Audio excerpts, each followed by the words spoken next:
L'été touche à sa fin, nous arrivons dans une période intéressante au niveau du jardin, donc il s'agit de l'automne. Alors qu'est-ce qui se passe en automne? Nous allons voir ensemble quelques détails sur cette vidéo.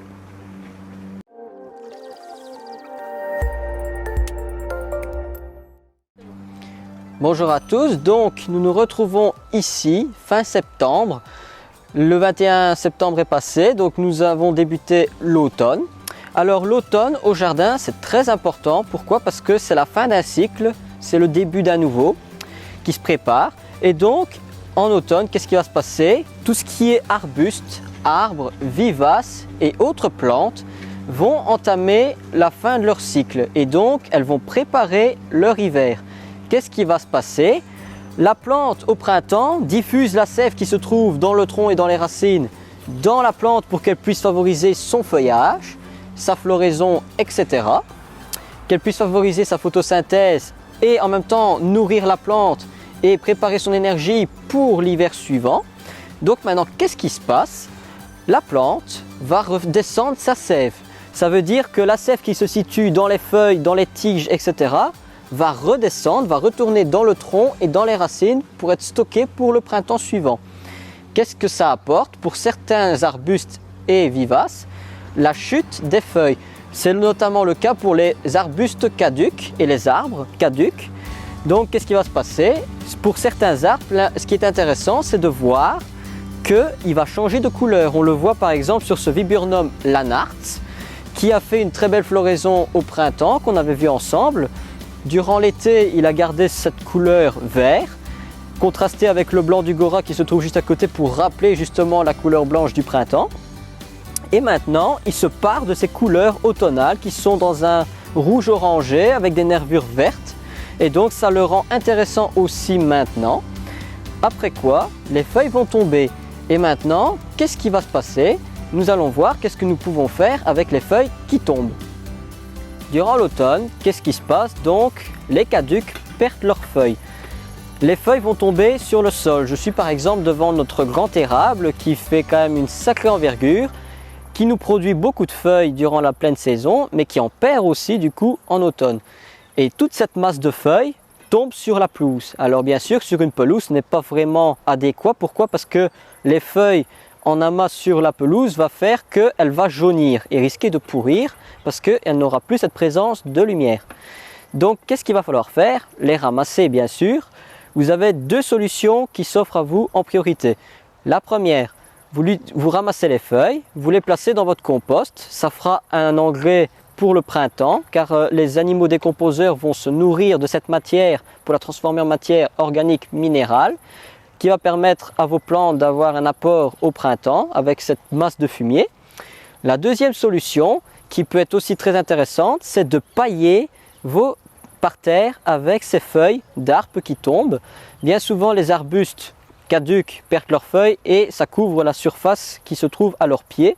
Donc c'est déjà une partie en moins à pailler. Mais si vous avez des arbres isolés au milieu d'une pelouse, utilisez donc les feuilles pour les mettre dans vos massifs. Ça va empêcher les vivaces adventices de se développer, donc tout ce qui est mauvaises herbes. Mais ça va aussi garder l'humidité dans le sol, surtout si vous avez un terrain sec.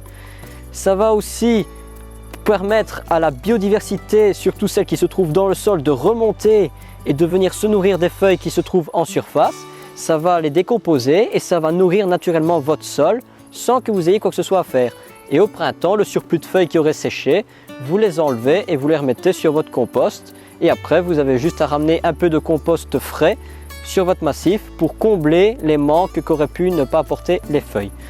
Donc ça, c'est pour la partie paillage. Alors bien sûr, je voulais faire une parenthèse sur le catalpa. Le catalpa, on le sait, il a des feuilles beaucoup plus larges et très grosses. Ça, c'est très intéressant parce que ces feuilles-là couvrent une plus grande surface avec moins de feuilles et elles sont généralement plus lourdes, ce qui permet en cas de gros vent qu'elles s'envolent moins que les petites feuilles d'érable. Donc ça, c'était une petite parenthèse. Ne vous attendez pas à ce que les petites feuilles, en cas de grand vent, risquent de s'envoler. Donc voilà, maintenant nous allons passer à la suite. Nous sommes ici devant le parterre quasiment rempli que de vivaces. On a aussi quelques petits persistants vivaces, on a des petits conifères, des azalées qui sont plus en retrait. Et donc ici, la plupart des plantes sont vivaces. il y a une partie des vivaces qui va être persistante et qui va assurer une présence durant l'hiver, ce qui va permettre de combler quand même une partie du parterre et pas se retrouver sans rien. L'autre partie va tomber en dormance et donc les parties de sève qui sont ici, qui permettent par exemple à l'astère de fleurir et à former son feuillage, va complètement brunir durant l'hiver et les pousses vont se reformer au pied. Alors bien souvent les gens, qu'est-ce qu'ils font? Une fois que les vivaces ou les arbustes ou autres sont perdus leurs feuilles, ils ont tendance à tailler.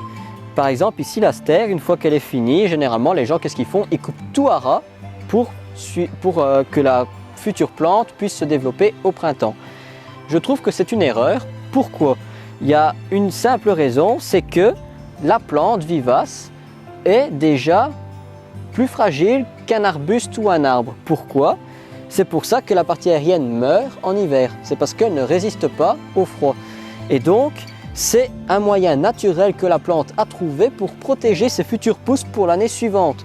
Ça veut dire que ça, en hiver, c'est inesthétique, mais c'est un manteau. Comme nous, quand il fait froid, on se couvre. Et donc, pour les futures pousses, c'est son manteau.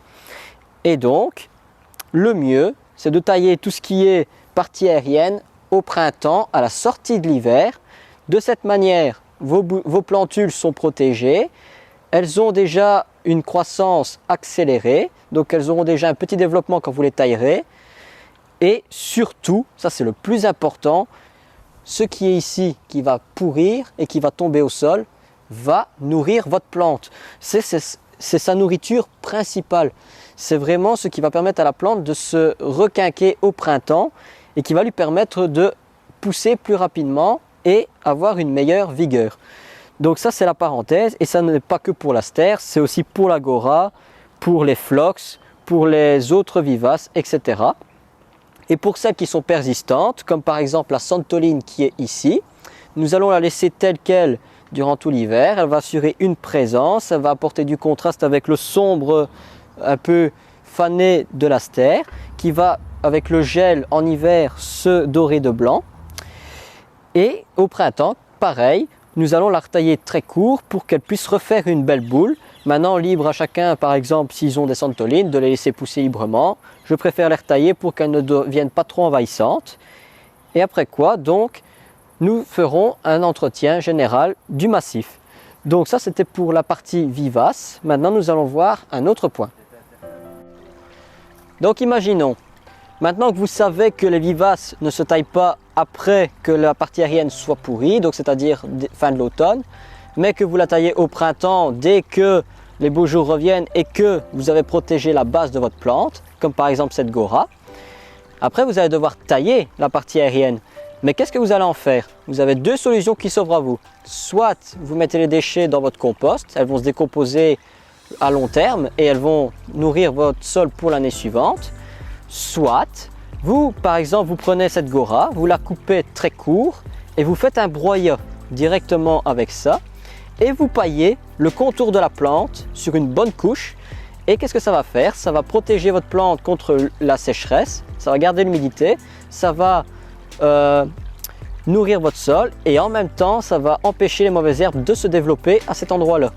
Et vous faites pareil pour toutes les plantes qui ont une partie aérienne qui gèle en hiver.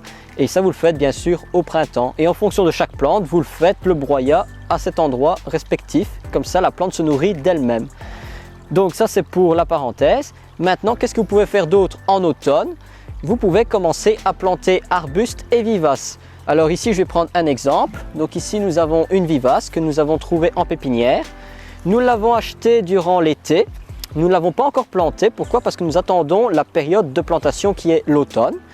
Quand vous allez en pépinière durant la saison, que ce soit fin de printemps, début d'été ou en été, ce n'est pas la période idéale pour la plantation. Cette année, c'était exceptionnel parce qu'il a beaucoup plu, on aurait pu, mais les autres années, il a fait très chaud. Et donc, qu'est-ce que ça peut faire? Ça risque de faire mourir les plantes si on les plante à cette période. Donc, le mieux, c'est d'acheter les plantes qui vous plaisent, vous les laissez dans les pots. Si la plante est trop à l'étroit, vous la rempotez. Comme ça, vous avez un œil sur l'arrosage. Et vous la gardez en pot jusqu'en automne. Et à ce moment-là, vous avez le libre choix, vous pouvez la placer à gauche, à droite, voir où elle se plaira le mieux en fonction de ses conditions de culture et de sa taille et de l'exposition qu'elle a besoin.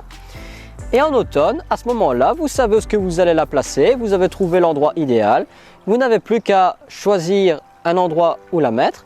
Vous faites le trou, vous nourrissez abondamment de compost. En fonction des plantes, regardez bien quel amendement elle a besoin et vous plantez la plante à ce moment-là. De cette manière, tout l'hiver, elle va pouvoir faire ses racines, stimuler son enracinement et comme ça au printemps, qu'est-ce qu'elle va faire? Un meilleur développement que si vous les achetez au printemps et que vous les plantez à cette période parce que le temps qu'elle fasse ses racines, son développement aérien sera moindre. Donc voilà, j'espère que cette vidéo sur l'automne vous aura plu. N'hésitez pas à nous laisser des questions et on se retrouve très bientôt pour de nouvelles vidéos. Au revoir.